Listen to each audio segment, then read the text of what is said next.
আজ যে police BNP Jamaat Islami যেখানে পায় মিছিলে পাইলে সমানে ঠেঙ্গায়, এই পুলিশের আবার আওয়ামী লীগ যেখানে পাবে ক্ষমতায় না থাকলে সেখানেই পিটাবে। কথা ঠিক কিনা? এগুলি মনে মনে রাখতে হবে, এগুলি ইতিহাস, এগুলি ইতিহাস। আমি কি বাড়াই বলছি না ঠিক বললাম? এই পুলিশরাই দেখে রেখেন, এরাই আজকের যে স্বরাষ্ট্রমন্ত্রী, কালকে দেখবেন পিটানের ঠেলায় ক্ষমতায় যদি না থাকে হসপিটালে শুয়ে আছে। এগুলি তো আমরা পত্রিকায় দেখি, ছবি শুদ্ধ দেখি। কথা ঠিক কিনা? এগুলি আমি বললাম কেন?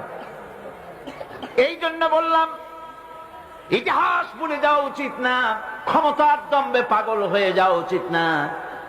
আল্লাহ পাক বলেছেন লিনানজুরাকুম কাইফা তা'মালুন, ক্ষমতা দিয়ে আমি দেখি আমলটা কি করো, তোমার আমলটা কি হয়।